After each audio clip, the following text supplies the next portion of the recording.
So இன்னைக்கு front page பார்த்தீங்களா, வக்ஃப் act பற்றின முக்கியமான அப்டேட்ல சுப்ரீம் கோர்ட் வக்ஃப் ஆக்ட் பற்றி என்ன சொல்லியிருக்கு, அந்த எல்லா பாயிண்ட்ஸையும் பார்க்கறதுக்கு முன்னாடி ரொம்ப ஷார்ட்டாக ஒரு பேசிக்ஸ் பார்த்துடலாம். வக்ஃப்னா என்ன அர்த்தம்? ஏதோ ஒரு ப்ராப்பர்ட்டியாக இருக்கலாம், லேண்டாக இருக்கலாம், பில்டிங்காக இருக்கலாம். அந்த ப்ராப்பர்ட்டியை முஸ்லீம் மக்களோட சேரிட்டி பர்பஸ்க்காக டொனேட் பண்ணுற லேண்ட். வக்ஃப் ப்ராப்பர்ட்டின்றது முஸ்லீம் மக்களோட வளர்ச்சிக்காக டொனேஷனாக கொடுத்த ப்ராப்பர்ட்டி. ஸோ இந்த ப்ராப்பர்ட்டி ஏதோ ஒரு ஊரில் கம்மியாக இருந்தால் பரவாயில்ல, இந்தியாவில் எல்லா ஸ்டேட்லையுமே வக்ஃப் ப்ராப்பர்ட்டி இருக்கு. அப்போ என்ன பண்ணி ஆகணும்? மேனேஜ் பண்ணணும்ல. ஸோ வக்ஃப் ஆக்ட் 1995 ரூல்ஸ் தானே ஃபர்ஸ்ட் ஆக்ட். யோசிக்க முடியுதா? இந்தியா முழுக்க நிறைய லேண்ட் இருக்கு, நிறைய ப்ராப்பர்ட்டி இருக்கு. அப்போ என்ன பண்ணணும்? அதை சேஃப்கார்ட் பண்ணணும்ல, பார்த்துக்கணும்ல, மேனேஜ் பண்ணணும்ல, ரெஜிஸ்டர் பண்ணணும்ல. அதுக்கு ஒரு ஆக்ட். அப்போ வக்ஃப் ப்ராப்பர்ட்டியை எப்படி மேனேஜ் பண்றது, எப்படி ரெஜிஸ்டர் பண்றது, எப்படி பாதுகாத்துக்கிறதுக்குன்னு ஒரு ஆக்ட் போடுறாங்க. பழைய ஆக்ட் இருக்கு, செகண்ட் அப்டேட் ஆக்ட் 1995. பட் இப்போ நியூஸ்ல வருது, இந்த ஆக்டை அப்டேட் பண்றாங்க 2025ல.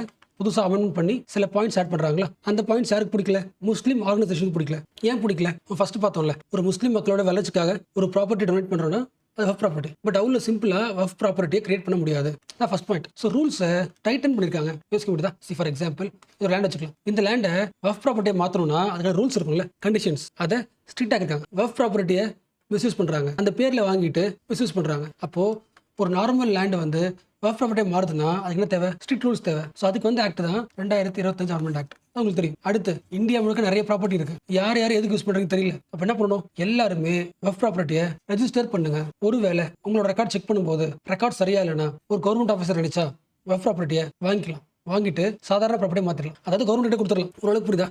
அது எல்லா பாயிண்ட்ஸோட தீம் என்னவா இருக்கு? வக்ஃப் லேண்ட் இந்தியா முழுக்க இருக்கு. அதை மிஸ்யூஸ் பண்ண பாத்துக்கிறதுக்கு ரெஜிஸ்டர் பண்ணுங்க. ரெக்கார்ட் சரியா இல்லைன்னா ரிமூவ் பண்ணிடலாம். ரெஜிஸ்டர் பண்ணணும்னா சில ரூல்ஸ் இருக்கு. இந்த பாயிண்ட்ஸ்லாம் இருக்குல்ல. ஸோ இந்த பாயிண்ட்ஸ் முஸ்லீம் மக்களுக்கு தப்பா தெரியுது. அவங்க பாயிண்ட் ஆஃப் வியூல இந்த 2025 அமெண்ட்மெண்ட்ல வந்த சில முக்கியமான பாயிண்ட்ஸ் எல்லாமே அவங்களோட அடிப்படை உரிமை, ஃபண்டமெண்டல் ரைட்ஸ் வயலேட் ஆகுது. ஸோ 2025 வக்ஃப் அமெண்ட்மெண்ட் இருக்குல்ல, இந்த ஆக்டை தப்புன்னு சொல்லிட்டு சுப்ரீம் கோர்ட்ல கேஸ் போடுறாங்க. யோசிக்க முடியுதா? அவ கேஸ் போடும்போது ஒரு குற்றச்சாட்டு சொல்லணும்ல. என்ன குற்றச்சாட்டு சொல்றாங்க? ரொம்ப காலமா ஒரு ப்ராப்பர்ட்டி வக்ஃபா இருக்கு. ஓகே, இப்போ என்ன ஆகலாம்? ஒரு கவர்மெண்ட் ஆஃபீஸர் வரலாம், என்ன பண்ணலாம்? இந்த லேண்டை அந்த கவர்மெண்ட் ஆஃபீஸர் நினைச்சா அவரு யூனிலேட்டரலா அவரே முடிவு பண்ணி இந்த லேண்டை இந்த ஸ்டேட்டஸ்ல இருந்து தூக்கிடலாம். அதாவது இந்த லேண்ட்ல டிஸ்பியூட் இருக்கு அப்படின்னு கேஸ்ல இது போடாம ஒரு ஆஃபீஸர் நினைச்சாலே ஒரு மைனாரிட்டி மக்களோட ப்ராப்பர்ட்டியை எடுத்துட முடியும்னா that is violation of fundamental rights அப்படின்னு சொல்லலாம். இல்லைன்னா இந்த ப்ராசஸ், இந்த ரூல்ஸ் தன்னிச்சையா இருக்கு. ஒரு இண்டிவிஜுவல் ஆஃபீஸருக்கு, கலெக்டருக்கு அதிகமான பவர் தர மாதிரி இருக்கு. ஸோ மிஸ்யூஸ் பண்ண வாய்ப்பு இருக்கு. அவ எப்போ ஒரு ஸ்டேட்டுக்கு, ஒரு எக்ஸிக்யூட்டிவ்க்கு ஆர்பிட்ரியா இருக்கோ அந்த ரூல்ஸ் எப்படி இருக்கும்? அன்கான்ஸ்டிடியூஷனல். அதை தூக்கலாம். இதான் கேஸ் போடுறாங்க. ஸோ ஓரளவுக்கு புரிஞ்சுல.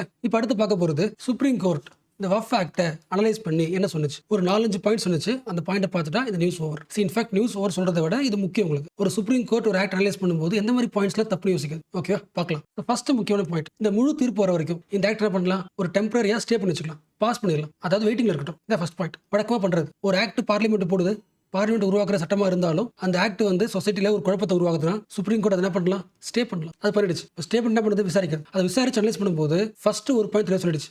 இது ஒரு ஆக்ட் which means பார்லிமெண்ட் உருவாக்குன சட்டம். பார்லிமெண்ட் ஒரு சட்டம் உருவாக்குனாலே சுப்ரீம் கோர்ட் என்ன யோசிக்கணும்? அது கரெக்டா தான் யோசிக்கும். அது அசம்ஷன் எப்படி இருக்கும்? கரெக்டா தான் யோசிக்கும். அப்போ முழு ஆக்டையும் நாங்க என்ன பண்ண மாட்டோம்? தூக்க மாட்டோம். முழு ஆக்டையும் தூக்குறதுக்கான உரிமை கோர்ட்டு கிடையாது. என்ன ரீசன்? லா போடுற உரிமை பார்லிமெண்ட் தான் இருக்கு. சோ லாவை பார்லிமெண்ட் போட்டுச்சுன்னா கரெக்ட் தான். அது first point. You will assume every act is reasonable. So அந்த மைண்ட் செட்ல தான் என்ன பண்ணுவோம்? அனலைஸ் பண்ணுவோம். அதை அனலைஸ் பண்ணும்போது அந்த ஆக்ட்ல எந்த பாயிண்ட்ஸ் மட்டும் கான்ஸ்டிடியூஷனுக்கு ஆப்போசிட்டா இருக்கோ அந்த பாயிண்ட்ஸ் என்ன பண்ணலாம்? தூக்கலாம், இல்ல மாத்தலாம். இது ஃபர்ஸ்ட் பாயிண்ட். அடுத்த பாயிண்ட், இந்த ஆக்ட்ல இருக்கிற ஒரு முக்கியமான பாயிண்ட். இந்த ஆக்ட் என்ன சொன்னுச்சுன்னா, இந்தியாவுல இந்த வக்ஃப் ப்ராப்பர்ட்டியை நிறைய பேர் மிஸ்யூஸ் பண்றாங்க. அப்ப இந்த லேண்ட் வச்சிருக்காங்கல்ல, இந்த லேண்ட் வச்சிருக்கவங்க உண்மையா முஸ்லீமா? அதுவே டவுட்டா இருக்கு. அப்ப என்ன பண்ணலாம்? இந்த ஆக்ட் சொல்லுது, யாரெல்லாம் வக்ஃப் ப்ராப்பர்ட்டி வச்சிருக்காங்களோ அவங்க அட்லீஸ்ட் ஒரு 5 இயர்ஸ் இஸ்லாமிசத்தை பிராக்டிஸ் பண்ணிருக்காங்க, செக் பண்ணலாம். இப்போ இந்த ஆக்ட் என்ன பண்ணுது? வக்ஃப் ப்ராப்பர்ட்டி யார் மேனேஜ் பண்றாங்களோ அவங்களுக்கு ஒரு எலிஜிபிலிட்டி கண்டிஷன் தருதா? யோசிக்க முடியுதா? இந்த வக்ஃப் ப்ராப்பர்ட்டி எப்போ வந்திருக்கும்? பல வருஷமா இருக்கு. இது இஸ்லாமோட ரூல். அது அப்போ இருந்து என்ன சொல்றாங்க? நீங்க ஒரு முஸ்லீமா இருக்கீங்க, இறந்து போனதுக்கு அப்புறம் நல்லது பண்ணணும்னா ஈஸியஸ்ட் வழி உங்க ப்ராப்பர்ட்டியை மதத்துக்கு கொடுங்க. நீங்க இல்லைனாலும் உங்க ப்ராப்பர்ட்டி மக்களுக்கு நல்லது பண்ணும். அப்ப காலங்காலமா வருஷமா நிறைய பேர் ப்ராப்பர்ட்டியை முஸ்லீம் கொடுத்துருக்காங்க. அப்ப அந்த டைம்ல என்ன கிடையாது? ரெஜிஸ்ட்ரேஷன் கிடையாது. நான் கரெக்டான ஆளுன்னு செக் பண்ணலாம் கிடையாது. முஸ்லீம்னா முஸ்லீம் தான். இப்போ என்ன சொல்றாங்க? நீ வக்ஃப் ப்ராப்பர்ட்டி வச்சிருக்கனா உன்னை என்ன பண்ண? நீ ப்ரூவ் பண்ண சொல்றாங்க. எப்படி ப்ரூவ் பண்றது? 5 இயர்ஸா 6 இயர்ஸ் 7 இயர்ஸ் எப்படி ப்ரூவ் பண்றது? அப்ப இந்த ரூல்ஸ் கிளியரா கிடையாது. அப்ப இந்த பார்ட் இருக்குல்ல, இந்த ரூல்ஸை கவர்மெண்ட் இன்னும் தெளிவா ஒரு ப்ரொசீஜர் உருவாக்குற வரைக்கும் இதை பாஸ் பண்ணிடலாம். சோ இந்த பார்ட்டை வெயிட்டிங்ல வச்சுக்கலாம். சோ யார் ஹாப்பி ஆயிட்டாங்க? முஸ்லீம் பீப்பிள் ஹாப்பி ஆயிட்டாங்க. கவர்மெண்ட் நம்மள ரூல் போட்டு நீ முஸ்லீமா இல்லையான்னு செக் பண்ற மாதிரி எல்லாம் கிடையாது. ஒரு முக்கியமான அப்டேட் நினைக்கிறாங்க. நீங்க பேப்பர்ல பார்த்திருப்பீங்களா? ஃபர்ஸ்ட் நியூஸ் மட்டும் கிடையாது. பேஜை திருப்பினீங்கன்னா நியூஸ் செக்ஷன் முழுக்க ஒரு 4-5 ஆர்டிகல் இதை பத்தி தான் எல்லாமே சேர்ந்து தான் படிக்கிறோம். ரெண்டாவது முக்கியமான பாயிண்ட், ஆக்ட்ல இருந்த பாயிண்ட். ஃபர்ஸ்ட் பார்த்தோம்ல, ஒரு கவர்மெண்ட் ஆஃபீஸர் நினைச்சா ஒரு வக்ஃப் ப்ராப்பர்ட்டியை இன்ஸ்டன்டா சேஞ்ச் பண்ண முடியும். யோசிக்க முடியுதா? ஒரு ஐஎஸ் ஆஃபீஸர் ஒரு ப்ராப்பர்ட்டி பார்க்குறேன், எனக்கு தோணுது சரியில்லைன்னு என்ன பண்ண முடியும்? இதுக்கப்புறம் இது முஸ்லீம் மக்களோட ப்ராப்பர்ட்டி கிடையாது, கவர்மெண்ட் ப்ராப்பர்ட்டியை என்ன பண்ணிடுறோம், எடுத்துக்கிறோம்னு சொல்லி எடுத்துக்க முடியும். அப்புறம் எக்ஸிக்யூட்டிவ்க்கு ஒரு ஆர்பிட்ரரி பவர் இருக்குல்ல, எந்த வித விசாரணையும் இல்லாமல் ப்ரொசீஜர் இல்லாமல் ஒரு பவர் தராங்களே, இந்த பவர் வந்து அன்கான்ஸ்டிடியூஷனல், சட்டத்துக்கு விரோதமானது. ஸோ கண்டிப்பா இந்த பாயிண்ட்டை தூக்கிடணும். ஸோ இதுவும் ஹாப்பி மக்களுக்கு. யோசிக்க முடியுதா? ஒரு கோர்ட்டு தான் ஒரு ப்ராப்பர்ட்டி முடிவு பண்ணணும். இந்த ப்ராப்பர்ட்டி வந்து வஃபா இல்லையா அப்படின்னு விசாரிக்கிறது யாருக்கு உரிமை உண்டு? கோர்ட்டு தான் இருக்கே தவிர ஒரு ஆஃபீஸருக்கு இந்த ஃபுல் பவர் தர முடியாது. It is unconstitutional. இந்த ஆக்ட்ல இது தப்பா இருக்குன்னு தூக்கியாச்சு. செக்ஷன் 3C, இது ஃபுல் விஷயமும் அந்த ஆக்டோட செக்ஷன் 3C இருக்கு. Section 3C was removed. And அடுத்த பாயிண்ட் விசாரிக்கிறாங்க. முஸ்லீம் மக்களோட முக்கியமான கோரிக்கை என்னன்னா, இது காலகாலமா கொடுத்துட்டு வர்றது. இஸ்லாம் சொல்ற விஷயம், நாங்க எங்க மக்களுக்கு என்ன பண்றோம், ஒரு சேரிட்டி பர்பஸ் கொடுக்குறோம். ரெஜிஸ்ட்ரேஷன்ல நாங்க வந்து யோசிக்கவே இல்லை. பட் இந்த ஆக்ட் என்ன சொல்லுது, wharf property should B registered. So தப்பா இருக்கு. என்ன பண்றாங்க, கேஸ் போடுறாங்க. சுப்ரீம் கோர்ட் என்ன சொல்லுது, அப்படிலாம் கிடையாது, வாஃப் ப்ராப்பர்ட்டியை ரெஜிஸ்டர் பண்ணணும்னு சொல்லி பார்லிமெண்ட் சொல்ல முடியும். அது கரெக்ட். அதாவது இந்த ஆக்ட்ல எல்லா வாஃப் ப்ராப்பர்ட்டியும் ரெஜிஸ்டர் பண்ணுங்கன்னு சொல்ற அந்த ரூல்ஸ் வந்து ரீசனபிள், கரெக்ட் தான். பட் என்ன பண்ண தேவைன்னா, இது எப்போ வந்துச்சு இந்த ஆக்ட்? 2025 முன்னாடி இருக்கிற வாஃப் ப்ராப்பர்ட்டி இருக்குல்ல, அதை கண்டிப்பா ரெஜிஸ்டர் பண்ண அவசியம் கிடையாது. உங்களுக்கு பாதுகாப்பு என்ன ரெஜிஸ்டர் பண்ணிக்கலாம். இந்த ஆக்ட் என்ன பண்ணாது, முன்னாடி போகாது. இதுக்கப்புறம் புதுசா ஒரு வாஃப் ப்ராப்பர்ட்டி உருவாகுதுன்னா, ஒரு சேரிட்டி பர்பஸ்க்கோ, ஸ்கூலுக்கோ இல்ல மாஸ்க்குக்கோ ஒரு லேண்டோ ஒரு பில்டிங்கோ தராங்கன்னா, ஆக்ட் வந்துருச்சு. அப்புறம் பண்ணி ஆகணும், ரெஜிஸ்டர் பண்ணி ஆகணும். நீங்க என்ன சொல்லக்கூடாது, எங்களை ஃபோர்ஸ் பண்றா சொல்லக்கூடாது. என்ன ரீசன், நிறைய லேண்டை வந்து மிஸ்யூஸ் பண்றாங்க. அப்படி இருக்கும்போது ரெஜிஸ்டர் பண்றதுன்றது சேஃப். ஸோ அப்போ பார்லிமெண்ட் போட்ட இந்த point is reasonable. So the Waqf property should be mandatorily to be registered. Register பண்ணி ஆகணும். என்ன அர்த்தம், நீங்க யாருக்கிட்ட போய் ரெஜிஸ்டர் பண்றீங்க, கவர்மெண்ட் தானே. விச் மீன்ஸ் டிஃபால்ட்டா ஃபியூச்சர்ல வரப்போற எல்லா வஃப் ப்ராப்பர்ட்டியும் கவர்மெண்ட் என்ன பண்ணும், ரெகுலேட் பண்ணும்ல, மானிட்டர் பண்ணும்ல, மேனேஜ் பண்ணும்ல. இப்போ கவர்மெண்ட் சார்பாக யார் மேனேஜ் பண்ணுவா, ஒவ்வொரு ஸ்டேட்லையும் ஒரு குரூப் இருக்கும், ஒரு போர்டு இருக்கும். யோசிக்க முடியுதா, மெம்பர்ஸ் இருப்பாங்க, அந்த போர்டு, அந்த மெம்பர்ஸ்க்கு ஹெட் இருப்பாங்கல்ல, chief officer, chief executive officer. கண்டிப்பா இவரை முஸ்லீமா போடுங்க. யோசிக்க முடியுதா, ஒரு சேஃப்டி செக். லேண்டை ரெஜிஸ்டர் பண்ணி தான் ஆகணும் சொல்லியாச்சு. மக்கள் என்ன பண்ணுவாங்க, கொஞ்சம் யோசிப்பாங்க. கவலைப்படாது, ஏன் ரெஜிஸ்டர் பண்ணாலும் இந்த ஸ்டேட் லெவலில் இருக்கிற டாப் ஆஃபீஸர், மேனேஜ் பண்ண போற ஆஃபீஸர், போர்டோட ஹெட் வந்து முஸ்லீமா தான் இருக்கலாம். ஸோ முஸ்லீம் அப்பாயிண்ட் பண்ணுங்க ஒவ்வொரு ஸ்டேட்லையும் சொல்லி சுப்ரீம் கோர்ட் டைரக்ட் பண்ணிருக்கு. இது அடுத்த பாயிண்ட். ஓகேவா? அப்போ இந்த பாயிண்ட் என்ன சொல்ல வருது, வஃப் இன்ஸ்டிடியூஷனை அதோட ரிலிஜியஸ் கேரக்டர் யார் மதிக்கணும், கோர்ட்டும் மதிக்குது, கவர்மெண்ட் மதிக்கணும். அது ஜஸ்ட் ஒரு ப்ராப்பர்ட்டி கிடையாது, வஃப் ப்ராப்பர்ட்டி தான். அதோட கேரக்டர் என்னது, ரிலிஜியஸ் கேரக்டர், முஸ்லீம் மக்களோட ப்ராப்பர்ட்டி. அப்போ அதை மேனேஜ் பண்ற டாப் போஸ்ட்ல முஸ்லீம்ஸ் இருக்கணும். ஸோ உங்களுக்கு புரியுதுல, நம்ம என்ன பண்றோம், அந்த ஆக்ட்ல இருக்கிற எந்த பாயிண்ட்லாம் முக்கியம்னு அனலைஸ் பண்றோம் தவிர ஃபுல் ஆக்டை பத்தி பேசல. கரெக்டா? அது புரியுதுல, ஃபுல் ஆக்ட் தூக்கலாம நம்ம அனலைஸ் பண்ணல. எந்த பாயிண்ட்டை தூக்கலாம், எந்த பாயிண்ட் வச்சுக்கலாம், எக்ஸ்டெண்ட் பாயிண்ட் சொல்லலாம், அதெல்லாம் யோசிக்குது. ஸோ கோர்ட்டை பொறுத்த வரைக்கும் பார்லிமெண்ட் ஒரு லாவை பாஸ் பண்ணுச்சுன்னா that law is valid. This is the basic constitutional rule. So court வந்து அந்த ஃபுல் ப்ராசஸ்லையும் எல்லா பாயிண்ட்ஸையும் அனலைஸ் பண்ணி முடிச்சதுக்கு அப்புறம் கடைசியாக ப்ரூவ் பண்ணா மட்டும்தான் அது என்ன ஆகும், அன்கான்ஸ்டிடியூஷனல் ஆகும். அது வரைக்கும் தட் இஸ் லா, அது வரைக்கும் தட் இஸ் வேலிட் லா. யோசிக்க முடியுதா, ஒரு ஆக்ட்ல ஏதோ ஒரு பாயிண்ட் வந்து சரியில்லை, அன்கான்ஸ்டிடியூஷனல் இருக்கிறதுனாலேயே அந்த ஆக்டை தூக்கிட முடியாது. Court can examine the disputed parts. Okay. And இன்னொரு முக்கியமான பாயிண்ட்டுங்க, கோர்ட் சொன்ன பாயிண்ட் நம்ம ஆல்ரெடி டிஸ்கஸ் பண்ணது தான். பட் அகைன் சொல்றேன். இப்போ நான் ஒரு முஸ்லீம், நான் இந்த லேண்டை, இந்த ப்ராப்பர்ட்டியை, நான் என்னோட ப்ராப்பர்ட்டியை முஸ்லீம்ஸ்க்கு தரேன். எனக்கு எக்ஸ்ட்ரா ஒரு பாயிண்ட் இருக்கு. நான் என்ன பண்ணலாம்னா, இதுக்கப்புறம் இந்த லேண்ட் யாருக்கு, கடவுளுக்கு சொந்தமானது. பட் இந்த லேண்டை மேனேஜ் பண்றதுக்கு, கேர்டேக் பண்ணிக்கிறதுக்கு நான் ஒரு ஆளை ரெஃபர் பண்ணலாம். டீடுன்னு சொல்லுவாங்களே, டீடு. நான் தான் லேண்ட் தரதுனால இந்த லேண்டை யார் பார்த்துக்கலாம், கேர்டேக்கர் ரெஃபர் பண்ணலாம். அந்த கேர்டேக்கர் தான் அந்த லேண்டை மேனேஜ் பண்ணுவார். அவருக்கு பேர் என்ன, குற்றவாளி தானே, MUTAWLI. யோசிக்க முடியுதா, அப்போ இவர் யாரு, அப்போ இவர் யாரு கிடையாது, ஓனர் கிடையாது, ஜஸ்ட் கேர்டேக்கர். பட் ரியாலிட்டியில் சம்டைம்ஸ் இவர் என்ன பண்ணலாம்னா, இந்த ப்ராப்பர்ட்டியை வேற யாருக்காச்சும் வித்துருவார், ஒரு பிரைவேட் பில்டர்ஸ்க்கோ இல்லை கம்பெனிஸ்க்கோ வித்துருவார். அப்படி பண்ணக்கூடாது. என்னோட லேண்ட் அது, நான் முதல் ஆள். யார் கொடுத்தாச்சு, கடவுள் கொடுத்தாச்சு. செகண்ட். ஸோ முஸ்லீம் கொடுத்த லேண்டை மூணாவது ஒரு ஆளுக்கு வைக்கக்கூடாது.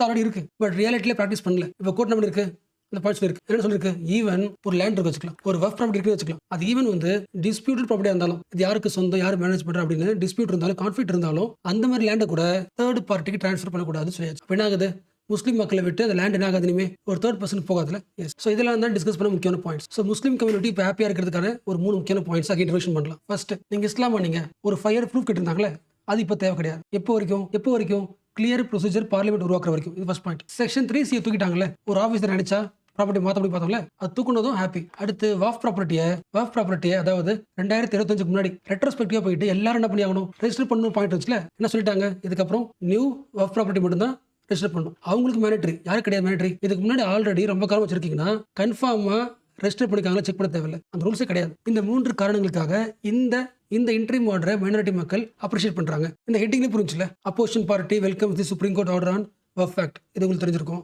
அடுத்து, Muslim bodies call decision on new Waqf law victory of the spirit of the constitution. So supreme Court decision வந்து முஸ்லீம் பாடிஸ் பாசிட்டிவ் ஃபீல் பண்றாங்க. ஓகேல. பட் இது கூட இன்னும் ஒரு முக்கியமான பாயிண்ட் பார்க்கணும். இது என்னோட ப்ராப்பர்ட்டி, நான் என்ன பண்றேன், முஸ்லீம் சேரிட்டபிள் பர்பஸ்க்கு எழுதி வைக்கிறேன். இப்போ எழுதி வைக்கிறேன்ல, அது பேர் என்ன, டீடு. ஒரு டாக்குமெண்ட் மாதிரி, என்னோட சொத்து இது, நான் மக்களுக்கு தரேன். ஒரு டீட் இருக்கும். பட் யோசிச்சு பாருங்களேன், கடைசி ஒரு 1000 வருஷம் முழுக்க எல்லா லேண்ட்லையுமே அந்த டீட் பார்க்க முடியாதுல்ல. ஃபார் எக்ஸாம்பிள் இதில் ஊர் வச்சுக்கலாம். இதில் ஊர், இந்த ஊரில் இந்த இடத்துல ரொம்ப காலமாகவே மக்கள் ஆட்டோமேட்டிக்காக வந்து ஒன்றா சேர்ந்து ப்ரே பண்ணலாம். அந்த இடத்துக்கு ஏன் வராங்க அது தெரியல. ரொம்ப நாளாக வராங்க, பல வருஷமாக வராங்க. ரொம்ப காலமாக ஒரு இடத்துல ஒரு மக்கள் ப்ரே பண்ணிருக்காங்கன்னா, யூஸ் பண்ணிருக்காங்கன்னா, அதை நம்ம என்ன பார்க்கலாம், வஃபா பார்க்கலாம். இது ஒரு ரூல். இது முஸ்லீம் பாப்புலேஷன் யூஸ் பண்ணுற ரூல். இதுக்கு பேர் என்ன, வஃப் பை யூசர். இந்த லேண்டு இந்த ப்ராப்பர்ட்டி வஃபா மாறிச்சு. ரொம்ப காலமா யூஸ் பண்ணிட்டே இருக்கிறதுனால வஃபா மாறிடுச்சு. பட் என்ன பண்ணலாம், வேணும்னே மக்கள் எல்லா இடத்துலையும் போயிட்டு தொடர்ந்து பல வருஷங்களா யூஸ் பண்ணி இது முஸ்லீமோட இடம் மாத்தலாம்ல. பட் இது யார் ப்ராப்பர்ட்டி, பப்ளிக் ப்ராப்பர்ட்டி இல்ல, கவர்மெண்ட் ப்ராப்பர்ட்டி இல்ல. அப்ப மேபி இந்த வஃப் பை யூசர்ன்ற வார்த்தை, இந்த ஐடியா வந்து பப்ளிக் ப்ராப்பர்ட்டியை என்கரேஜ் பண்ணிக்கலாம், எடுத்துக்கலாம். அதனால இந்த ஆக்ட் இருக்குல்ல, 2025 ஆக்ட், இப்ப பார்லிமெண்ட் போட்டாங்களே, அந்த ஆக்ட் வந்து இந்த ஐடியாவை தூக்குது. இது தப்புன்னு சொல்லுது. இல்லைனா இதை ஃபாலோ பண்ணணும்னு சொல்லுது. அகைன் சுப்ரீம் கோர்ட் சொல்லிருக்கா கரெக்ட் தான், இந்த ஐடியாவை தூக்கிடலாம். ரொம்ப காலமா ஒரு இடத்துல இருக்கிறதுனால அதை வஃபா பார்க்கணும் அவசியம் கிடையாது. என்ன ரீசன், இந்தியா முழுக்க நிறைய இடம் இப்படி என்கரேஜ் பண்ணப்பட்டிருக்கு. அது யார் ப்ராப்பர்ட்டி, பப்ளிக் ப்ராப்பர்ட்டி. ஸோ பார்லிமெண்ட்டுக்கு அதை செக் பண்றதுக்கு உரிமை இருக்கு அப்படின்னு இப்போ ஃபர்ஸ்ட் டைம் சொல்லியிருக்காங்க. பட் அதுக்காக 2025க்கு முன்னாடி இந்த லேண்ட் இருக்குல்ல, அந்த லேண்டை பார்க்கக்கூடாது. இதுக்கப்புறம் பார்க்குறது. இதுக்கப்புறம் ஒரு வஃப் ப்ராப்பர்ட்டியை வஃப் பை யூசர் கான்செப்ட்ல வஃப் ப்ராப்பர்ட்டியா அனௌன்ஸ் பண்ணக்கூடாது. யோசிக்க முடியல. ஒரு லேண்ட் இருக்கு, இந்த லேண்ட்ல வருஷமா பிரேயர் கும்பிட்டு இருக்கோம் அப்படின்ற ஒரு காரணத்தினால இந்த லேண்ட் நாங்கள் இப்போ வஃபா மாற்ற போறோம்னு சொல்லிட்டு இப்போ மாற்ற முடியாது. டீட் இருக்கணும், ரெஜிஸ்டர் பண்ணிருக்கணும். ரெஜிஸ்டர் பண்ணாதான் அது வஃப் ப்ராப்பர்ட்டி. ஸோ இது எல்லாம் தான் இந்த ஃப்ரண்ட் பேஜ்ல டிஸ்கஷன். கண்டிப்பா ஃபியூச்சர்ல இந்த இன்ட்ரீம் ஆர்டர் பத்தி கண்டிப்பா சென்டர் பேஜ்ல அனலைசிஸ் வரும். இன்னும் டீட்டெயிலாக அனலைஸ் பண்ணலாம்.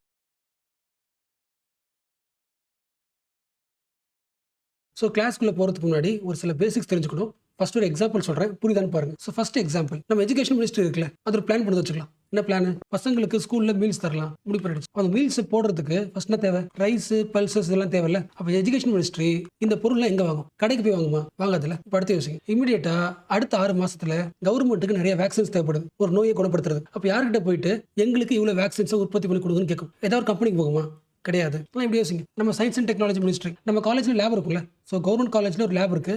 அந்த லேப்ல ஒரு எக்யூப்மெண்ட் தேவைப்படுது. அந்த எக்யூப்மெண்ட் யார் வாங்குவா, நம்ம டீச்சரை வாங்கிட்டு வர கடையில் போயிட்டு. இதே தான் எல்லாமே, டிஃபென்ஸ்ல இருந்து மெஷின்ஸ்ல இருந்து எல்லாமே. கவர்மெண்ட்டுக்கு என்ன தேவைப்படுது, நிறைய பொருட்கள் தேவைப்படுது. நிறைய பொருளை கவர்மெண்ட் என்ன பண்ணி வாங்கணும். வாங்குறதுக்கு பேர் என்ன, ப்ரொக்யூர்மெண்ட். யார் வாங்குறா, கவர்மெண்ட் வாங்குது. கவர்மெண்ட் யாருக்காக வாங்குது, பப்ளிக்கா. அப்ப இப்போ யோசிங்களேன், மதியம் சாப்பாடு போறதுக்கு அரிசி தேவை. நான் என்ன பண்ணலாம், எங்க ஸ்கூல்ல சாப்பாடு போடணும், மீல்ஸ் போடணும். நான் என்ன பண்ணுவேன், எனக்கு தெரிஞ்ச ஃப்ரெண்ட்ஸ் இருப்பாங்களே, என் ஃப்ரெண்ட்ஸ்கிட்ட சொல்லி நீ என்ன பண்ணு, ஸ்கூல்ல அரிசி போட்டு சொல்ல முடியல. கரப்ஷன் தானே இது. கரப்ஷன் சொல்றதை விட சரியான ப்ராசஸ் கிடையாது.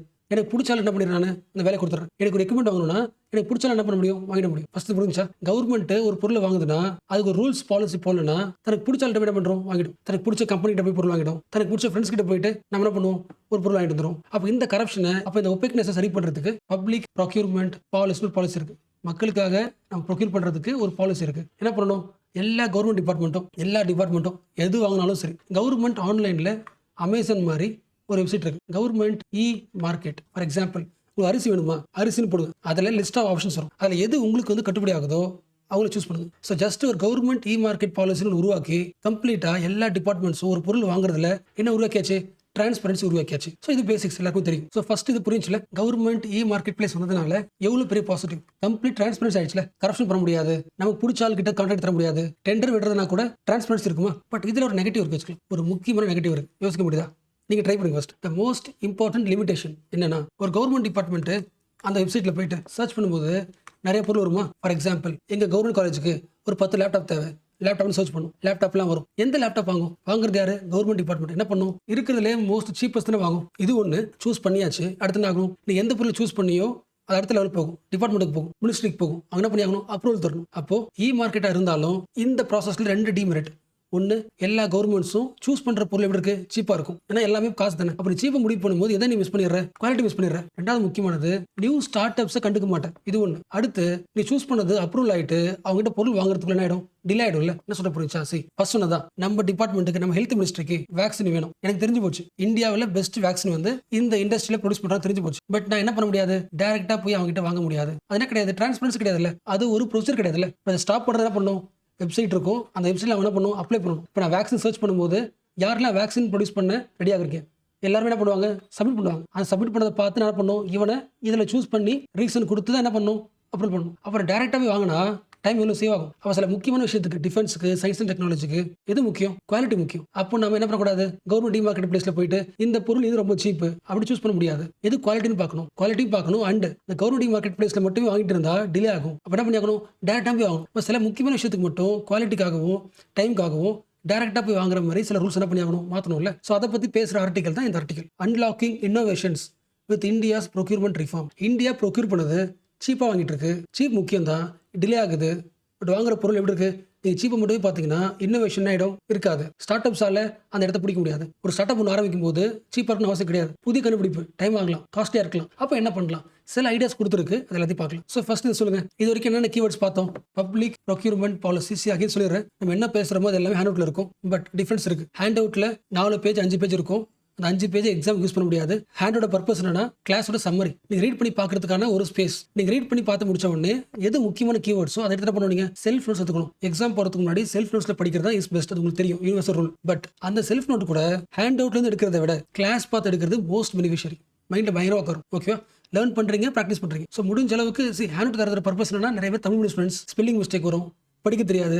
ப்ராக்டிஸ் பண்ணுறது தான் ஹேண்ட் அவுட். என் பாயிண்ட் ஆஃப் வியூவில் கிளாஸில் உங்களுக்கு தெரியும் நினைக்கிறேன். என்னோட கிளாஸ் பார்க்கும்போது நீங்கள் ஒரு ஆர்டிக்கல் என்னென்ன படிக்கணுமோ ஆல்மோஸ்ட் எல்லாத்தையுமே கவர் பண்ணியிருப்பேன். எந்த கீவோடு ஆல்மோஸ்ட் மிஸ் பண்ண மாட்டேன். ஒருவேளை மிஸ் பண்ணிருக்கேன்னா இப்போ அது தேவையான அர்த்தம். ஸோ கிளாஸில் பேசுகிற ஐடியாஸை சிம்பிளாக சம்மரைஸ் பண்ணி ஒன் லைனில் உங்களை எழுத முடியுதுன்னா மெயின்ஸ்க்கு நீங்கள் ரெடின்னு அர்த்தம். அதே விஷயத்தை ஹேண்ட் அவுட் பார்த்து எடுக்கும்போது கொஞ்சம் டஃபாக இருக்கும். கரண்ட் அஃபேர்ஸ் பார்க்கறதுக்கும் ஸ்டாட்டிக் கிளாஸ் பார்க்கறதுக்கும் டிஃபரன்ஸ் இருக்கு. ஸ்டாட்டிக் கிளாஸில் ஒவ்வொரு வார்த்தையும் முக்கியம். கரண்ட் அஃபேர்ஸ் கிளாஸில் சம்மரைஸ் பண்ண போதும்.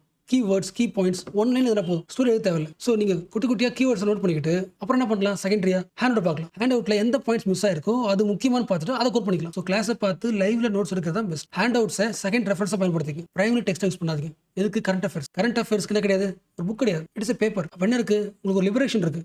எந்த பேப்பர்னா படிக்கலாம். அப்படி இருக்கும்போது don't stick to within A4 sheet. Okay, so again சொல்லுங்க பார்க்கலாம். First keyword public procurement பாலிசியா.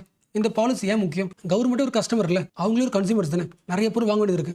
Daily ஆக்டிவிட்டிஸ்க்கு government school இருக்கு, கவர்மெண்ட் காலேஜ் இருக்கு, நிறைய ஒர்க் இருக்கு. ஈவன் கவர்மெண்ட் ஆஃபீஸில் ஒரு சேர் போடணும், டேபிள் போடணும், ரோடு போடணும், எல்லாத்துக்குமே என்ன தேவை? பொருள் தேவை. அதை வாங்குறதுக்கான ஒரு பிளாட்ஃபார்ம் தேவையா? அதுக்கான பாலிசியா? இந்த பாலிசி எப்போ வந்துச்சு? 1947 முதல் முறையா ரூல்ஸ் லிஸ்ட் பண்றாங்க. இந்த ரூல்ஸ் படி பொருள் வாங்கணும், ப்ரொக்யூர் பண்ணணும். இந்த ரூல்ஸ்க்கு பேர் என்ன?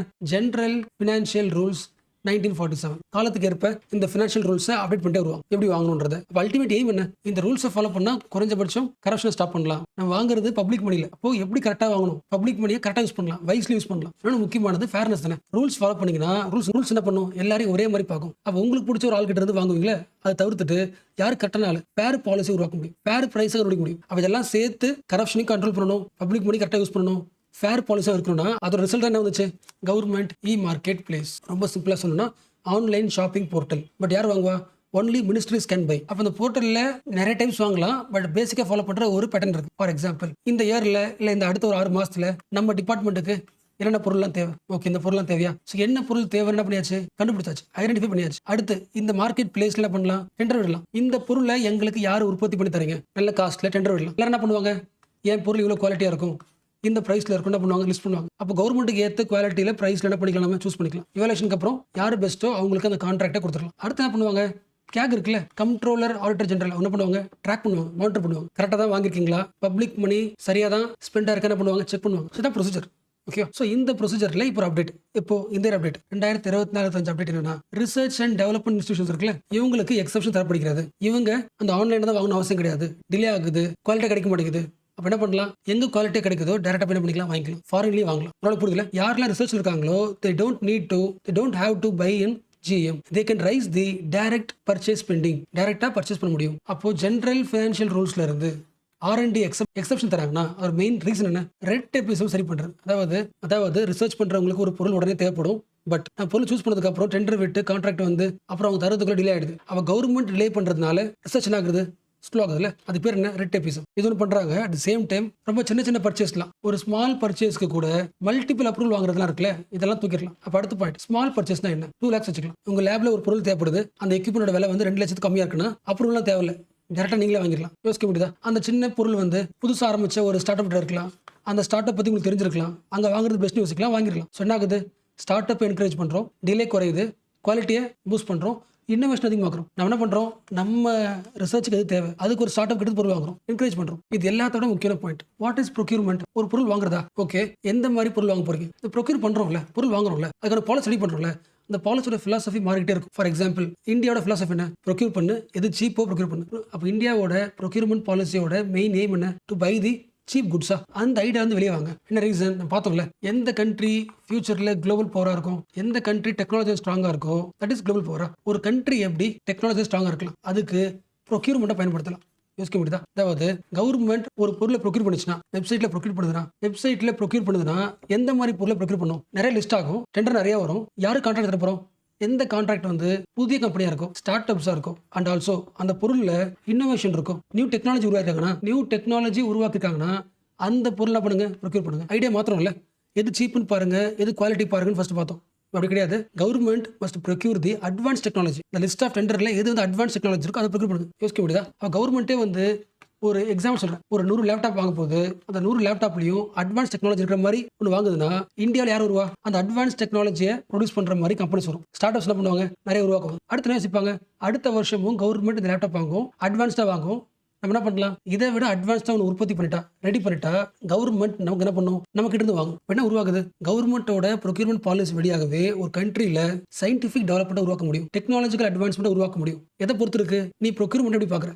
கவர்மெண்ட் ப்ரொக்யூர்மெண்ட் பாலிசி பார்க்கணும்னா அட்வான்ஸ் டெக்னாலஜி வாங்குறது தான் பார்க்கணும், தவிர சீப் பிரைஸ் முடி போகக்கூடாது. உங்களுக்கு புரிஞ்சுல? If government buys the advance technology then it leads to catalytic procurement. அதாவது உங்க ஊர்ல ஸ்டார்ட் அப் இன்னோவேஷன் அதிகம் வரதுக்கான ஒரு சான்ஸ் இருக்கு. மீனிங் புரிச்சா? அதாவது கவர்மெண்ட் இந்த ப்ரொக்யூர்மெண்ட்டையே ஒரு கேட்டலிஸ்டா பயன்படுத்த முடியும், ஒரு ஊக்கியா பயன்படுத்த முடியும். யாருக்கு?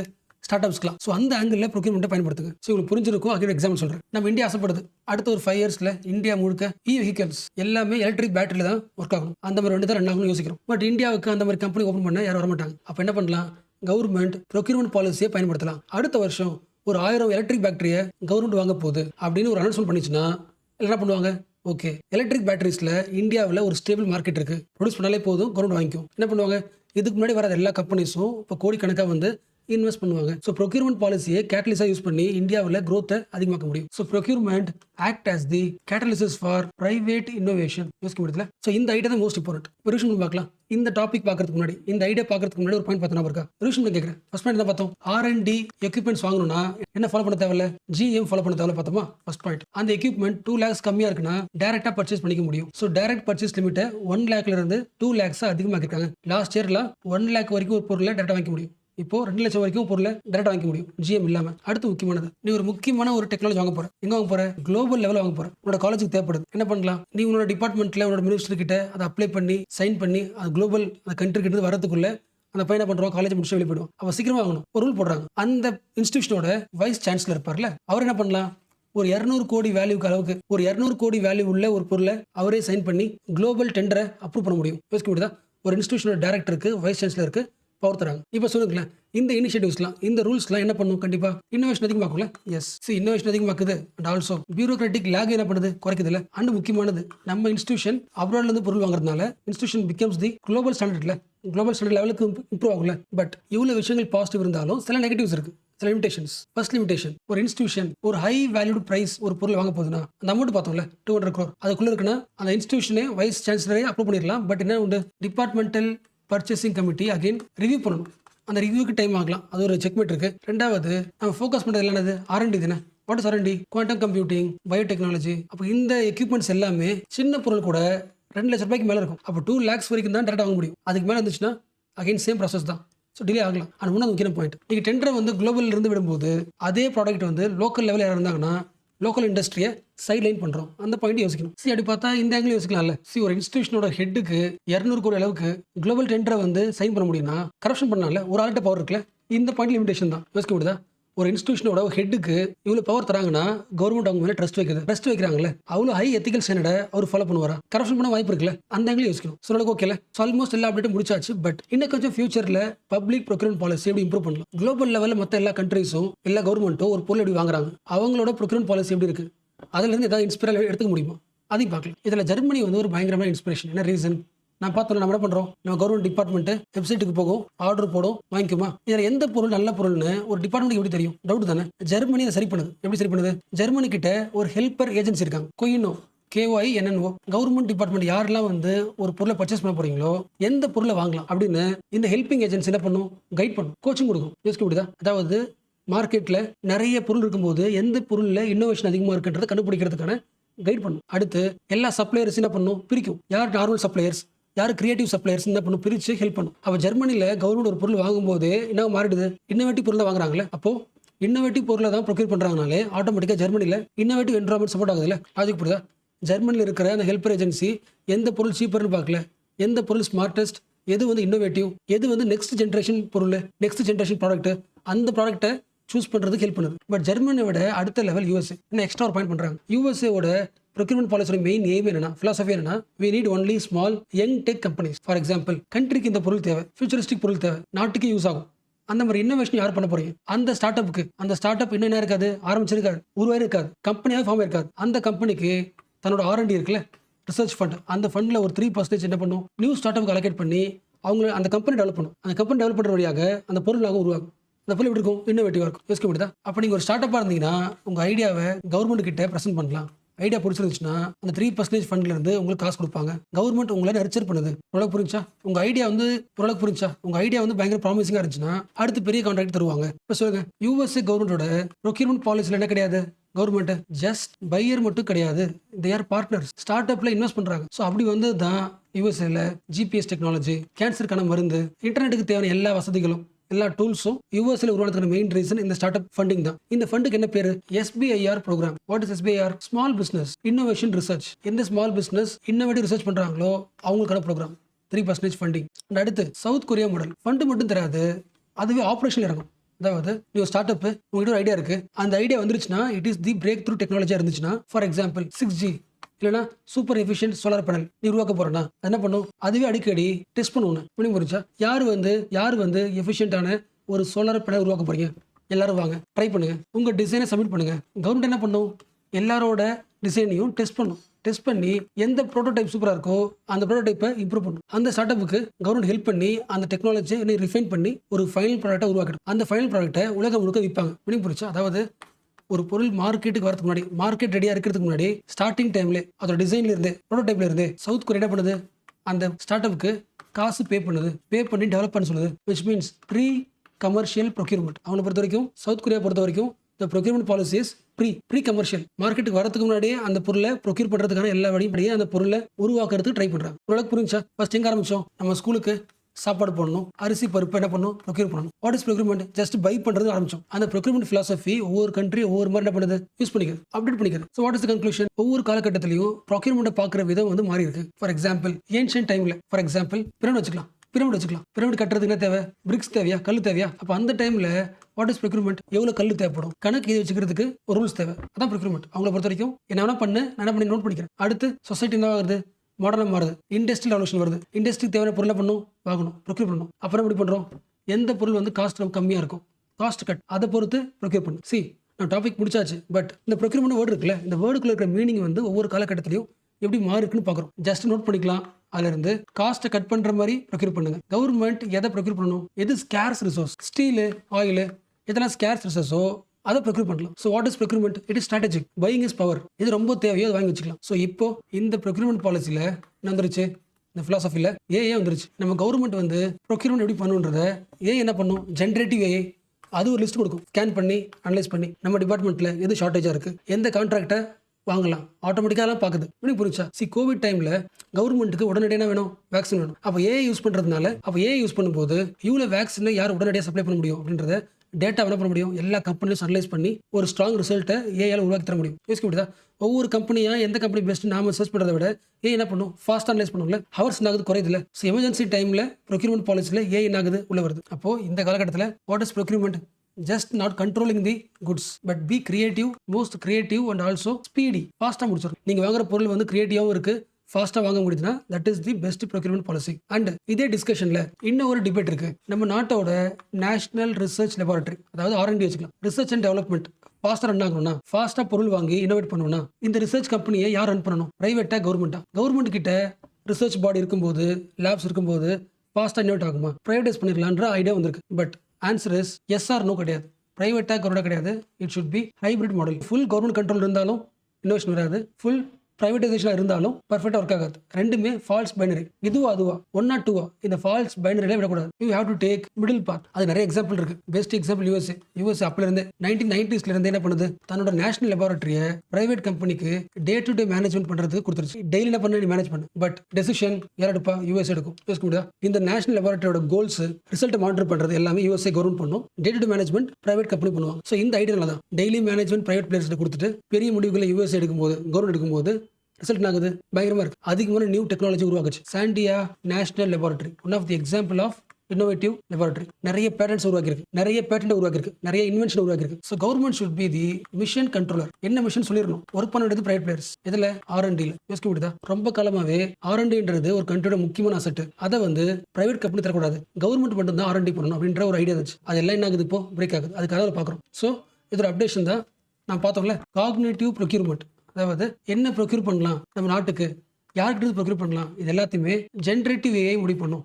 பார்த்தோம்ல, அனலைஸ் பண்ணி கிரியேட்டிவா யார் கரெக்ட் ஷார்ட்டாலும் முடிவு பண்ணும்ல, அதுக்கு பேர் வந்து காக்னேட்டிவ் ப்ரொக்யூர்மெண்ட். இந்த வார்த்தை மிஸ் பண்ணிட்டேன், ஸோ அகைன் ரிவிஷன் பண்றேன். இது வரைக்கும் என்ன பார்த்துருக்கோம், இந்தியா பண்ண ரிஃபார்ம்ஸும் பார்த்தாச்சு, பிளஸ் குளோபல் லெசனும் பார்த்தாச்சு. இவ்வளோ பார்த்ததுக்கு அப்புறம் இந்தியா ஃபியூச்சர்ல என்ன பண்ணும், வே ஃபார்வர்ட் முக்கியம். கண்டிப்பாக உங்களுக்கு போர் அடிச்சிருக்கும்னு நினைக்கிற டாபிக்.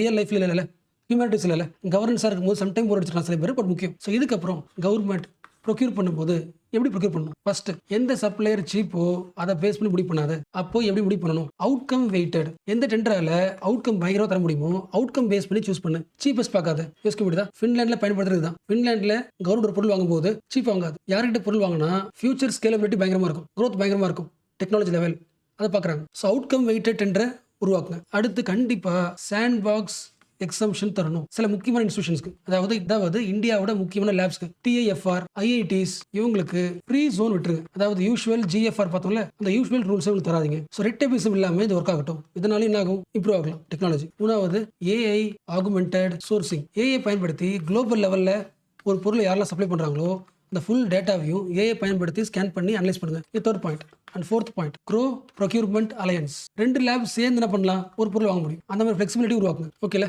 ஸோ இந்த 4 பாயிண்ட்டை வே ஃபார்வர்ட் எடுக்க முடியும். Outcome weighted tender, sandbox exemption, AI augmented sourcing, co procurement policies. So almost இந்த ஆர்டிகல் பேசின எல்லா விஷயத்தையும் முடிச்சாச்சு நினைக்கிறேன். ஃப்ரீ டெவலப் படிச்சு பாருங்க, ஹேண்ட் அவுட் ஷேர் பண்றேன், ஜஸ்ட் ரீட் விடுங்க. ஸோ இப்போ ஹெட்டிங் புரியுதுல, unlocking the innovations with India's procurement reforms. இந்தியாவோட ப்ரொக்யூர்மெண்ட் பாலிசியில் ஒரு ரிஃபார்ம் உருவாக்குறது வழியாக இந்தியாவில் இன்னோவேஷன் அதிகமாக்க முடியும்.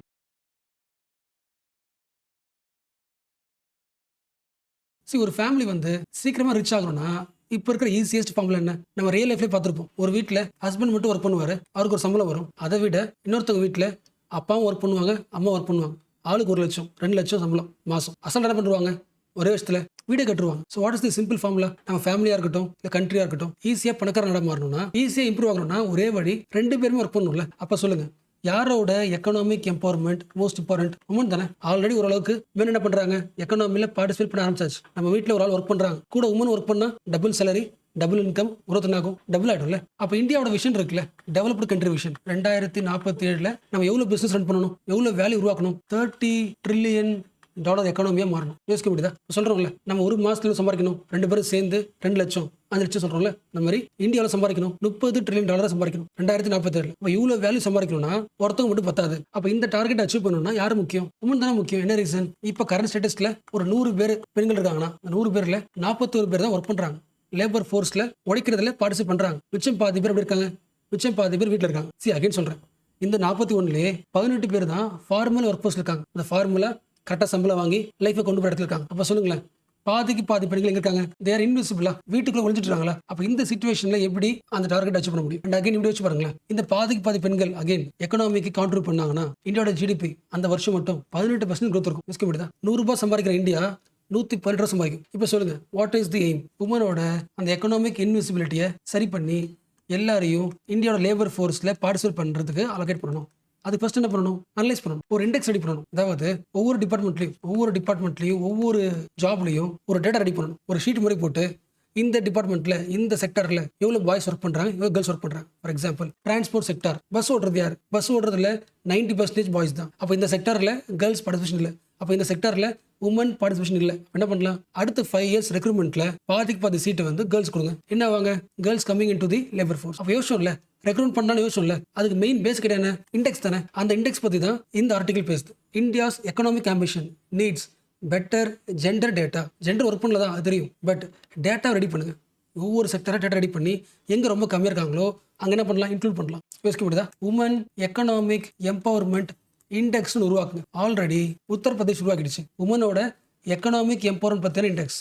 எத்தனை பேர் வேலை செய்கிறாங்க, ஒவ்வொருத்தவங்களுக்கு என்ன கல்வி இருக்குது, என்ன ஸ்கில் இருக்குது, எத்தனை பேரால் ட்ராவல் பண்ண முடியல, எல்லா விஷயத்தையும் அனலைஸ் பண்ணி டேட்டா ரெடி பண்ணுறாங்க. யோசிக்க முடியாது. எக்ஸாம்பிள் அகைன் சொல்கிறேன். டிரான்ஸ்போர்ட் செக்டர், அந்த செக்டரை அனலைஸ் பண்ணுங்க. டிரான்ஸ்போர்ட் செக்டரோட இன்ஃப்ராஸ்ட்ரக்சர் என்ன குவாலிட்டியில் இருக்குது, சேஃப்டி எந்த லெவலுக்கு இருக்குது, வீக்காக நல்லா இருக்கா. வீக்காக இருந்துச்சுன்னா அங்கே ஜெண்டர் இன்இக்வாலிட்டி அதிகமாக இருக்கும். அப்போ டேட்டா வழியாக எங்கே பிரச்சனையோ சரி பண்ணி இம்ப்ரூவ் பண்ணலாம். ஸோ யூபி பண்ணுறது ஒரு ஸ்டேட் லெவலில் பண்ணுறாங்க, நம்ம என்ன பண்ணணும், நேஷனல் லெவலில் பண்ணணும். ஸோ நேஷனல் லெவலில் ஜெண்டர் இந்த வார்த்தை முக்கியம். டிஸ் அக்ரிகேட்டட் டேட்டா. யோசிக்க முடியுதா?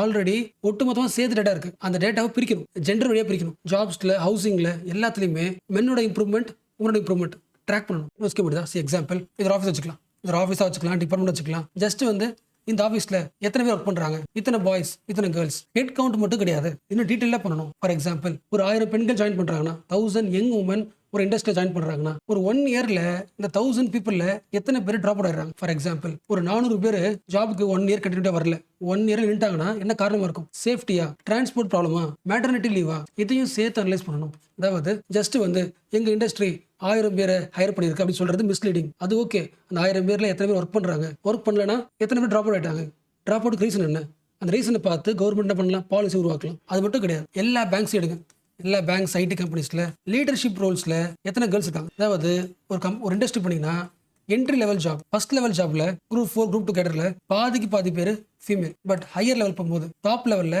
100ல் 10 பேர் மட்டும் தான் பெண்கள். 10% ஒன்லி டாப் எக்ஸிக்யூட்டிவ்ஸ். என்ன பண்ணணும், எல்லா சீனியர் பொசிஷனையும் ட்ராக் பண்ணி ஜெண்டர் லெவலில் பிரித்து டிஸ்அக்ரிகேட் பண்ணி எவ்வளோ வேரியபிள் டிஃபரன்ஸ் இருக்குன்றது பார்க்கணும். என்ன பண்ணணும், நேஷனல் லெவலில் இருந்து கடைசி வரைக்கும் டிஸ்ட்ரிக்ட் லெவல் டேட்டா வரைக்கும் டேட்டா டிஸ்அக்ரிகேஷன் ஆன் ஜெண்டர் உருவாக்கணும். உமன் எம்பவர்மெண்ட் பற்றி பேசினாலே இந்த ஜெண்டர் டிஸ் அக்ரிகேட்டட் டேட்டா பற்றி பேசணும். அதை பொறுத்து தான் ஜெண்டருக்கான ஒரு ஆக்ஷன் பிளான் ரெடி பண்ண முடியும். எவ்வளோ பட்ஜெட், என்ன இன்ஃப்ராஸ்ட்ரக்சர் ஃபோக்கஸ் பண்ணணும், எந்த ப்ரோக்ராம் ரிஃபார்ம் பண்ணணும், எல்லாத்தையும் ரெடி பண்ண முடியும். ரொம்ப சிம்பிள் தானே. இப்போ டேட்டாவை ரெடி பண்ணுறது கஷ்டம், அதுக்கான ட்ரைனிங் பண்ணணும், அது நாளை சூஸ் பண்ணணும். ஸோ எவ்வளோ பேர் ஸ்கில்லாக இருக்காங்களோ அந்த அளவுக்கு என்ன பண்ணலாம், டேட்டாவை டீப் எடுக்க முடியும். ஃபார் எக்ஸாம்பிள் நாங்களே பார்த்துருப்போம், நம்ம ஸ்கூலில் 12th வரைக்கும் படிச்சிருப்பாங்க. அந்த உமன் வந்து, அந்த கேர்ள் வந்து காலேஜில் வர மாட்டாங்க. இப்போ ஸ்கூலுக்கும் காலேஜுக்கும் ஜெண்டர் ரேஷியோ இருக்குல்ல, அதை கம்பேர் பண்ணணும். அதை பொறுத்த ரீசன் என்னன்னு பார்த்து அதுக்கான பாலிசி உருவாக்கணும். ஒருவேளை எல்லா கேர்ள்ஸுமே எம்ப்ளாய்டாக இருந்தாலும் அந்த எம்ப்ளாய்மெண்ட்டோட குவாலிட்டி பார்க்கணும். வீட்டில் உட்காந்து வீட்டில் இருந்துக்கிட்டு டெய்லரிங் பண்ணுறாங்களா, துணி தைக்கிறாங்களா, இல்லைனா ஒரு ஃபார்மல் சேலரிட் டிசைன்டு ஜாபுக்கு போகிறாங்களா. இப்போ வரைக்குமே ரெண்டுமே எம்ப்ளாய்மெண்ட்டாக பார்க்கப்படுது. பட் டிஃபரன்ஸ் இருக்குது. எது ஃபார்மல்,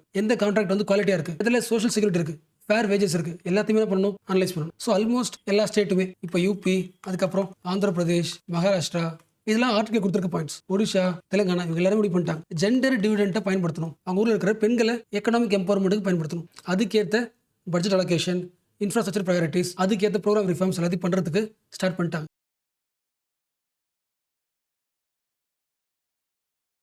இந்த குட்டி பையன் ரொம்ப ஒல்லியா இருக்கான், மேல் நியூட்ரிஷன், அதாவது இவனுக்கு சரியான ஊட்டச்சத்து கிடைக்கல. அது காரணம் யாரு? அவங்க ஃபேமிலி பூர்னு சொல்லலாமா? அது மட்டுமா காரணம்? சரி, இந்தியா என்ன பண்ணுது, நமக்கு தெரிஞ்ச விஷயம் தான். India is a food surplus country. அதாவது ஃபுட்டை ப்ரொடியூஸ் பண்ணதுக்கு அப்புறம் அதிகமாக இருக்குன்னு சொல்லி என்ன பண்ணுறோம், எக்ஸ்போர்ட் பண்ணுறோம். யோசிக்க முடியுதா? ஃபுட்டை ப்ரொடியூஸ் பண்ணுறோம், ரொம்ப அதிகமாக இருக்குது, ஃபியூச்சருக்கு சேவ் பண்ணிக்கிறோம். ஃபியூச்சருக்கு சேவ் பண்ணதுக்கு அப்புறம் கூட எக்ஸ்ட்ரா இருக்குது, என்ன பண்ணுறோம், எக்ஸ்போர்ட் பண்ணுறோம். அப்போ இவ்வளோ சர்ப்ளஸ் ஃபுட் இருக்கிற கண்ட்ரியில் ஒரு குழந்தை மேல் நியூட்ரிஷனில் ஏன் இருக்கணும்? அப்படி இறந்துச்சுன்னா அது காரணம் வந்து அந்த இண்டிவிஜுவலாக, ஃபேமிலியா, இல்லை இந்தியாவோட சிஸ்டமிக் ஃபெயிலியரா?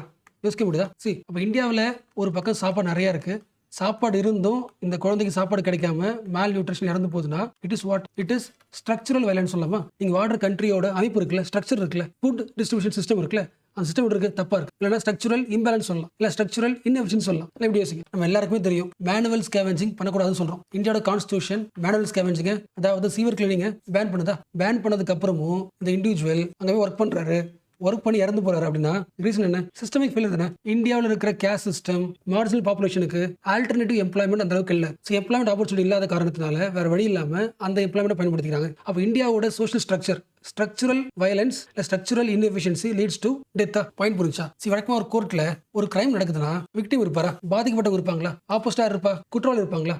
அந்த குற்றவாளி கண்டிப்பா ஒரு பர்சனாக இருக்குன்னு அவசியம் கிடையாது. மோஸ்ட்லி என்ன பண்ணுறோம், ஒன்று இந்த பர்சனாக இருக்கலாம் அந்த கிரைம்னு சொல்லி யோசிக்கிறோம், இல்லைனா விக்டிம் என்ன காரணம், அவனே காரணமாக இருக்கலாம் வச்சுக்கலாம். ஃபார் எக்ஸாம்பிள் இப்போ நீட் வச்சுக்கலாம். இப்போ நீட் படிச்சுட்டு ஒரு ஸ்டூடெண்ட் வந்து சூசைட் பண்ணிக்கிறாங்கன்னா அது காரணம் வந்து அந்த விக்டிமை இல்ல ஸ்ட்ரக்சரல் வயலன்ஸ்ல யோசிக்க முடியுதா? கனெக்ட் பண்ண முடியல. இந்தியாவில் முக்காவாசி பெண்கள் வேலைக்கு போக முடியல. ரீசன் என்ன? ஸ்ட்ரக்சரல் இன்எஃபிஷியன்சி, சேஃப்டி சரியில்லை, இன்ஃப்ராஸ்ட்ரக்சர் சரி கிடையாது. அப்போ முக்காவாசி கிரைம் பண்றது யாரு? இந்த கண்ட்ரியோட ஸ்ட்ரக்சர் தான். ஸோ அந்த பாயிண்ட்டை இந்த ஆர்டிகல் அகைன் ஸ்ட்ரெஸ் பண்ணியிருக்கு. இந்த ஆர்டிகல் சொல்றதை விட இந்த ஆர்டிகல் டிஸ்கஸ் பண்ண கேஸ் இருக்குல்ல, சுப்ரீம் கோர்ட் அந்த விஷயத்தை பேசியிருக்கு. ரொம்ப சிம்பிளா சொல்லணும்னா, ரீசென்ட் டைம்ல மென்டல் ஹெல்த் வந்து சரியா இல்ல. அது ரீசன் வந்து it is not a psychological factor கிடையாது. அதுக்கு மெயின் ரீசன் வந்து ஸ்ட்ரக்சரல் ஃபேக்டர். அதுக்கு பெஸ்ட் எக்ஸாம்பிள் இந்த case. So Sukhdev Saha versus state of Andhra Pradesh case 2025 இந்த ஜூலை மாசம் கேஸ். ஸோ 17 வயசு ஒரு கேர்ள் ஆகுறாங்க, நீட் பிரஷர்னால இறந்து போறாங்க, சூசைடு. அப்ப இந்த கேஸோட முடிவில் சுப்ரீம் கோர்ட் ஒரு முக்கியமான பாயிண்ட் சொல்லுது. What is article 21? Right to life. நம்ம லைஃபை ஃப்ரீயா வாழறதுக்கான உரிமை. அப்ப இந்த கேர்ளுக்கு இந்த சொசைட்டி ஃப்ரீயா வாழறதுக்கான ரைட்ஸ் தரல, which means கான்ஸ்டிடியூஷன் வயலேஷன். இந்த கேர்ள் சூசைட் பண்றதுக்கு மெயின் ரீசன் என்ன? சோஷியல் பிரஷர், எஜுகேஷன் பிரஷர்,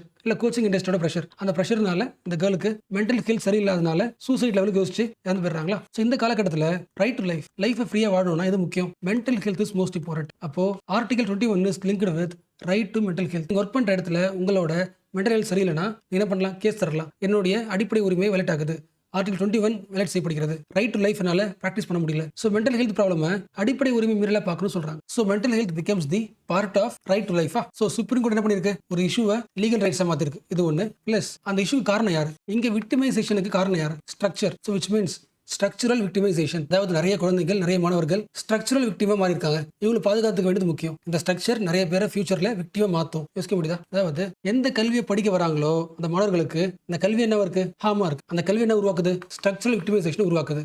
இதை கவர்மெண்ட் கணக்கில் எடுத்துக்கணும்னு சொல்லுது. இந்த கேஸ் வழியா இந்த பாயிண்ட் ஆஃப் வியூ பாக்குது. ஸோ இந்த கேஸோட முடிவுல சாகா கைட்லைன்ஸ் சில ரூல்ஸை கோர்ட்டு கொடுத்துருக்கு. ஃபர்ஸ்ட் பாயிண்ட், எல்லா school, college, office, coaching institute எல்லாத்துலயுமே ஒரு சப்போர்ட் சிஸ்டம் கண்டிப்பா இருக்கணும். அதாவது ஸ்டூடெண்ட்ஸோட மென்டல் ஹெல்த்தை ட்ராக் பண்ணணும். ஸோ மென்டல் ஹெல்த்தை நல்லா வச்சுக்கிறதுக்கான ரூல்ஸை எல்லா ஸ்டேட் கவர்மெண்ட்டும் 2 மாசத்துல ஃப்ரேம் பண்ணணும். பிளஸ் டிஸ்ட்ரிக்ட் லெவலில் ஒரு மானிட்டரிங் கமிட்டி போட்டு ஸ்டூடெண்டோட மென்டல் ஹெல்த்தை அப்சர்வ் பண்ணணும். வெளுக்கு ஓகேல? ஸோ என்ன வேர்டை நம்ம அகைன் ரிவிஷன் பண்ணோம்? ஸ்ட்ரக்சரல் வயலன்ஸா. இந்த வேர்டை யார் கைண்ட் பண்றா? ஜோஹன் கால்டங் இந்த வார்த்தையை பயன்படுத்துறாரு. நீங்க வாடுற ஒரு சொசைட்டில ஏதோ ஒரு ஸ்ட்ரக்சர் உங்களுக்கான பேசிக் நீடை உங்ககிட்ட இருந்து பறிச்சிருதுன்னா, ஃபார் எக்ஸாம்பிள் உங்க ஊர்ல இருக்கிற ஏதோ ஒரு அமைப்பு, ஒரு ஸ்ட்ரக்சர் படிக்கூடாம பண்ணுதுன்னா, பேசிக் நீட்டே தர மாட்டேங்குதுன்னா, that is structural violence. So physical violence எந்த அளவு சீரியஸோ அதே அளவுக்கு ஈக்குவல் சீரியஸ் இந்த ஸ்ட்ரக்சரல் வயலன்ஸ்.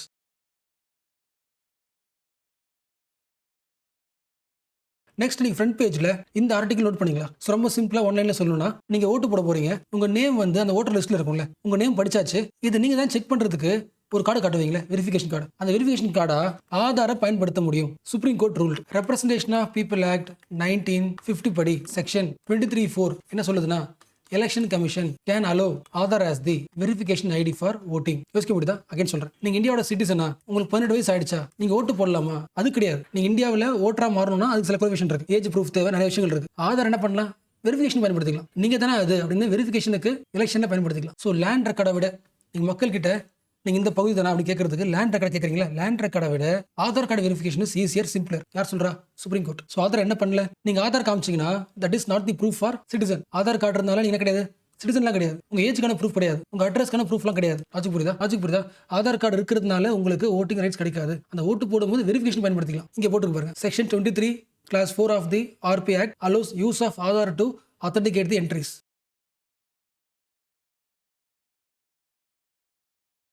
எல்லா கண்ட்ரிக்கும் ஓஷன் மேல ஒரு ஃபோக்கஸ் இருக்கும். என்ன சொல்ல போனா, ஓஷனை விட இந்த கீழே லேண்ட் இருக்கும்ல, ஓஷன் கீழே, டீப் ஓஷன் கீழே, சீபெட் வச்சுக்கலாமா, இது மேல ஒரு பயங்கரமான ஆசை இருக்கும். என்ன ரீசன்? ரிசோர்ஸ் இருக்கும்ல. ரொம்ப முக்கியமா சொல்லணும்னா நிறைய என்ன இருக்கும்? பாலி மெட்டாலிக் நாடல் சொல்லலாம், இல்ல பாலி மெட்டல் மார்பிள் சொல்லலாம். அந்த உருளைக்கிழங்கு இருக்குல்ல, பொரேட்டோ, அந்த சைஸ்ல நிறைய இருக்கும். அது ஃபுல்லாவே என்னது? மினரல்ஸ் தானே. Cobalt, nickel, copper. ரொம்ப சிம்பிளா சொல்லணும்னா இந்த ரீசென்ட் ட்ரெண்டுக்கு தேவையான எலக்ட்ரானிக்ஸ்க்கு, எலக்ட்ரிக்கல் வெஹிக்கிள் பேட்டரிக்கு, இந்த விண்ட் டர்பைனுக்கு எல்லாத்துக்குமே இந்த மினரல் தேவைப்படுது. கிரிட்டிக்கல் மினரல் எல்லாம் இருக்கு, பாலிமெட்டாலிக் நூடுல்ஸ்ல இருக்கு. அப்போ அதை மைண்ட் பண்ணணும் என்ன தேவை? பர்மிஷன் ஆகணும்ல. உங்களுக்கு தெரியும், இது ஒரு கண்ட்ரினா அந்த கண்ட்ரில இருந்து ஒரு 350 நாட்டிக்கல் மைல்ஸ் வரைக்கும் அந்த கண்ட்ரிக்கு என்ன உண்டு? உரிமை உண்டு. அது அந்த கண்ட்ரியோட கான்டினென்டல் ஷெல்ஃப். நீங்க என்ன பண்ணிக்கலாம்? போய் எக்ஸ்ப்ளோர் பண்ணிக்கலாம். பட் அதை தாண்டி ஒரு இடம் இருக்குன்னா, கடல் இருக்குன்னா, that is common for all. But உங்களுக்கு தெரியும்ல, ஓஷன்ல நிறைய இடத்துல மிடில் ஆஃப் தி ஓஷன் கூட என்ன இருக்கும்? அந்த ஸ்பெஷல் மினரல் இருக்கலாம்ல. ஒரு டெபாசிட் சொல்லுவாங்க. ஃபர்ஸ்ட் பார்த்தோம்ல, பேட்டரிக்கு, கிரீன் டெக்னாலஜிக்கு, எலக்ட்ரானிக்ஸ்க்கு தேவையான மேங்கனீஸ், கோபால்ட் எல்லாமே இருக்கிற இடம் ஓஷனுக்கு கிடையாது, சீபெட்ல. அப்போ உங்க கண்ட்ரியோட 350 நாட்டிக்கல் மைல்ஸ் கூட வரல. பட் இந்த இடத்துல நீங்க எக்ஸ்ப்ளோர் பண்ண ஆசைப்படுறீங்கன்னா என்ன பண்ணணும்? லைசன்ஸ் வாங்கணும். யார்கிட்ட? International seabed authority. அவங்க என்ன பண்ணுவாங்க? லைசன்ஸ் கொடுப்பாங்க. ஸோ இந்தியாவுக்கு லைசன்ஸ் கிடைச்சிருக்கு. இந்தியன் ஓஷன்ல ஒரு பகுதியில் எக்ஸ்ப்ளோர் பண்றதுக்கான லைசன்ஸ் கிடைச்சிருக்கு. கால்ஸ்பர்க் ரிட்ஜ் இந்தியன் ஓஷன்ல ஒரு பகுதி. கார்ல்ஸ்பர்க் ரிட்ஜ் 2வது, ஏஎன்எஸ் ஆஃபானசி நிக்கிட்டின் சீமோட். இந்த 2 பிளேஸ்லயும் எக்ஸ்ப்ளோர் பண்றதுக்கு ஐஎஸ்ஏ இந்தியாவுக்கு லைசன்ஸ் கொடுத்துருக்கு. ஸோ இது வரைக்கும் ஐஎஸ்ஏ கிட்ட ரைட்ஸ் வாங்கின இந்தியாவை இன்க்ளூட் பண்ணா டோட்டலா 19 கண்ட்ரிஸ் தான் ரைட்ஸ் வாங்கியிருக்கு. ஸோ இந்தியாவும் இந்த லிஸ்ட்ல ஆட் ஆயிடுச்சு.